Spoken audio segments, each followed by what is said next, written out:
Hello students. बच्चों, हम जो बौद्ध धर्म और जैन धर्म के बारे में पढ़ रहे थे, अपना जो अगला चैप्टर शुरू हो गया था, ठीक है, जिसमें नए प्रश्न और नए विचार।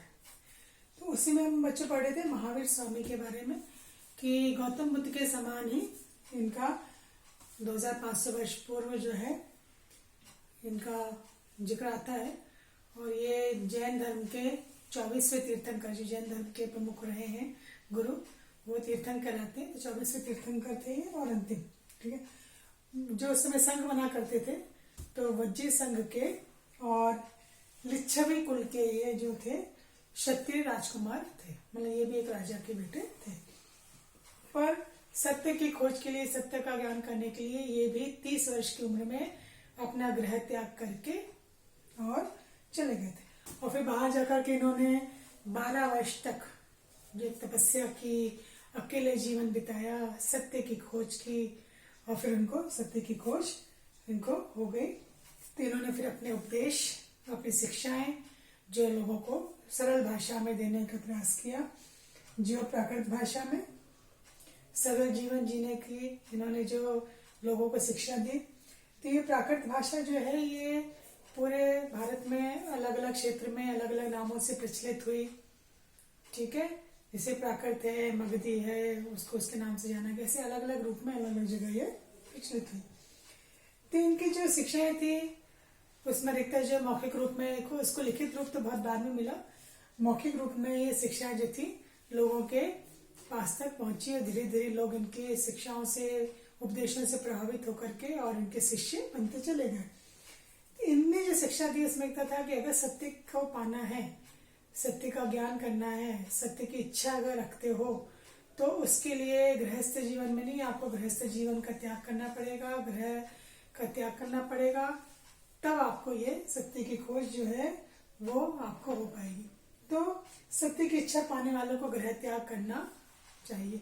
ये शिक्षा बुद्ध की भी है कि सत्य की खोज इसके लिए ये करना पड़ेगा।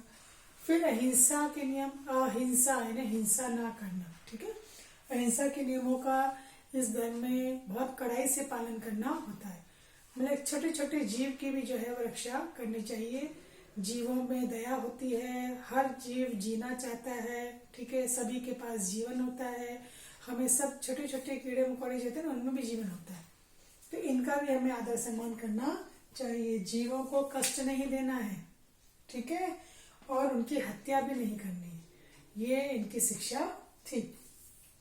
क्योंकि इनका कहना था चाहे वो मनुष्य हो, चाहे वो जीव जंतु हो, चाहे प्राणी कोई भी हो, सभी को जीवन प्रिय होता है, इसलिए हमें सभी को जीने का हक देना चाहिए। तो ये यहाँ पर बात होगी। फिर इनके जो अनुयायी थे, जो इनके धर्म को मानते थे, इनकी जो शिक्षाओं को मानने लगे, ये इनके अनुयायी थे। तो इनके लिए कुछ कठोर नियम कानून थे, ठीक है। अब नियम कानून क्या थे कि एक तो उनको जो है, अब घर का त्याग तो कर ही चुके हैं, इनको भिक्षा मांग करके, ठीक है, जिसको अपन कहते हैं ना साधु महात्मा जो लोग होते हैं, भिक्षा मांगते हैं, भिक्षा मांग करके सादा जीवन बिताना होता है। ईमानदारी का पालन करना पड़ेगा, बेईमानी नहीं होनी चाहिए, मन आपका स्वच्छ होना चाहिए, कर्म आपके अच्छे होने चाहिए, चोरी आपको नहीं होनी चाहिए, आदत चोरी की, ठीक है। इसके लिए सादा जीवन जीने का आप में संकल्प आपने लिया है तो आपको उस पर जो अड़िग रहना होगा। फिर जो है ब्रह्मचर्य का पालन करना पड़ेगा, मतलब गृहस्थ जीवन तो आपने नहीं रह सकते, ग्रह का आपने त्याग कर दिया है।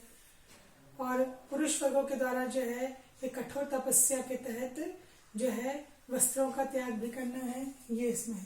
तो ये जो नियमों का पालन था ये बच्चों कठिन था। हर कोई नियम का पालन नहीं कर सकता। अब जो घर गृहस्थी से बंधे हुए हैं, जरूरी नहीं कि सारे ही घर छोड़ करके चले जाएं।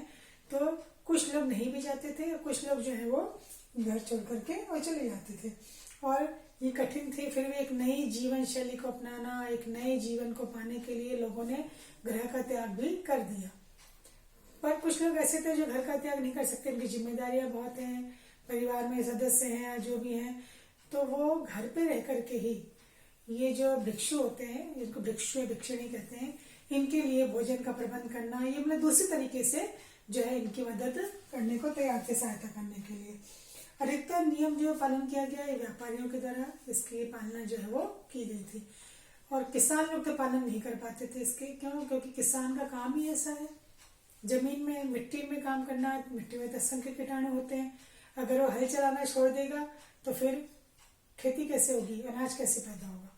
और जमीन में तो कितने सारे कीड़े मकोड़े होते हैं, हल चलाएंगे तो बहुत सारे कीड़े मर जाते हैं, तो इनके लिए ये पालन करना कठिन था। तो धीरे धीरे धीरे इनकी शिक्षा, इनके जो संदेश है, इनके जो उपदेश है, धीरे धीरे लोगों तक पहुंचने लगे, इनका प्रचार प्रसार होने लगा। तो केवल उत्तर भारत में ही नहीं, इनका प्रचार प्रसार दक्षिण भारत तक हुआ, जैसे इसमें गुजरात भी है, ठीक है, तमिलनाडु भी है, कर्नाटक भी है, मतलब साउथ के राज्यों में भी इनकी शिक्षा दीक्षा का प्रचार होने लगा। ये सब मौखिक ही हो रहा था। ये तो अभी 1500 वर्ष पूर्व जो है एक बल्लभी नामक स्थान पर इनकी इस शिक्षा को फिर लिखित रूप में जो है लिखा गया। तो इस तरह से फिर यहाँ पे बात आती है संघ। हमने यहाँ बात किया कि घर छोड़ना पड़ेगा, तो जो लोग घर छोड़ करके आ जाते थे उनको रहने की जगह तो चाहिए, तो उनके लिए इस धर्म में जो रहने की जगह बनाई गई, ठीक है, वो संघ कहलाए। क्योंकि दोनों का कहना था, गौतम बुद्ध का और महावीर स्वामी का, कि अगर आपको सच्चा ज्ञान चाहिए तो आपको घर का त्याग करना पड़ेगा। तो जो घर का त्याग करके आ जाते थे उनके रहने की जगह जो होती है या वो जो स्थान था वो क्या कहलाया? संघ कहलाया। तो बौद्ध धर्म का जो ग्रंथ है विनय पिटक, उसमें ये संघ में जो घर छोड़कर आने वाले जो भिक्षु भिक्षुणी हैं उनके जीवन के बारे में, ठीक है, और जो नियम बनाए गए थे वो यहाँ पर लिखे गए विनय पिटक में। उस संघ में भी जो लोग आके रहते थे उनके पुरुषों की व्यवस्था अलग होती थी, स्त्रियों के लिए अलग व्यवस्था होती थी, सबके लिए जो है अलग अलग व्यवस्थाएं यहाँ पर होती थी। अच्छा, इसमें भी कुछ नियम थे कि जो लोग घर का त्याग करके आ रहे हैं, यहाँ शामिल होना चाहते हैं संघ में, तो ये नहीं कि अपने घर से उठे और आ गए, उनको घर वालों से अनुमति लेनी पड़ेगी, परमिशन लेनी पड़ेगी। जैसे अगर बच्चे भी हो जाते हैं, दीक्षा ले लेते हैं, तो बच्चों को अपने माता पिता से, ठीक है, कोई दास है मान लो तो उसको अपने मालिक से, या दास अगर कहीं राजा के यहाँ काम कर रहा है तो उसको अपने राजा से, ये जो भी इसका मालिक है उससे अनुमति लेनी पड़ेगी। एक महिला है अगर, तो उस महिला को अपने जो पति है उससे अनुमति लेनी पड़ेगी, है ना। जो कोई ऐसे लोग हैं कि जिनके ऊपर कर्जा है, उन्होंने बहुत सारा उधार ले रखा है, तो ऐसे नहीं कि उधार ना चुकाने के लिए वो जो है साधु बन जाए, तो उनको भी अपने उन लोगों से अनुमति लेनी पड़ती थी जिनका कर्ज उनको चुकाना है। तो बिना अनुमति के लिए यहाँ पर काम नहीं होता था। और फिर ये जो यहाँ पे अपना जीवन बिताते थे, इसमें सादा जीवन है, इसमें भिक्षा मांग के ही जो है अपना जीवन यापन करना है, ये वहां पर आकर के, और जहाँ पर ये इनकी जगह जगह होती थी यहाँ पे ध्यान लगाया करते थे, और ये इनको सहायता भी लोग करते थे, जो गृहस्थ लोग हैं वो भी इनको सहायता दिया करते थे। और किसी की अगर कोई लड़ाई हो गई है, कोई बात का निपटारा करना है, तो उसका भी काम ये लोग करते थे, उसके लिए एक बैठक होती थी, वहां पे इन सब चीजों का निपटारा होता था। तो ये जो भिक्षु भिक्षुणी जो थे, जिनको अपन साधु लोग कहते हैं, तो ये लोग जो है पूरे साल भ्रमण करते थे, उपदेश देते थे, ठीक है, जगह जगह जगह ये घूम घूम के प्रचार प्रसार करते थे। इनके लिए कठिन समय कब होता था? जब वर्षा काल आती थी, बारिश। उस समय ये क्या है, अस्थायी रूप से अगर इनके जो समर्थक हैं, जो अनुयायी हैं, जिनके उपदेशों को मानते हैं, उनके द्वारा अगर कोई इनको टेम्पररी अस्थायी कोई निवास बना दिया है तो ये वहां रह जाते थे, ठीक है, या कहीं कोई पहाड़ों में जगह है वहां रह जाते थे। तो ऐसे कहीं कहीं गुफाओं में, कहाँ जहां भी ऐसी कोई जगह मिल जाती थी वहां पे ये रहने लगते थे। फिर कुछ समय बाद तो क्या हुआ कि ये जो विहार बने, विहार मतलब वही जगह जहां पर ये बौद्ध भिक्षु लोग जो है वो रहते थे। तो इन विहारों का निर्माण जो है कहीं कहीं बड़े बड़े अमीर लोगों ने, ठीक है, कहीं राजाओं ने, ठीक है, कहीं कहीं जो बड़ी बड़ी जमीन के मालिक है उन्होंने अपने यहाँ पर अपनी जमीन दान दे करके और ये विहार बनाए, जो लकड़ी के भी बने हैं, ठीक है, कहीं कहीं ईंटों के भी बने हैं, ठीक है, और कहीं कहीं इनको पक्का भी बनाया गया है, और कहीं कहीं पत्थरों में, गुफाओं में, यहाँ पर भी जो है इनको बनाया गया।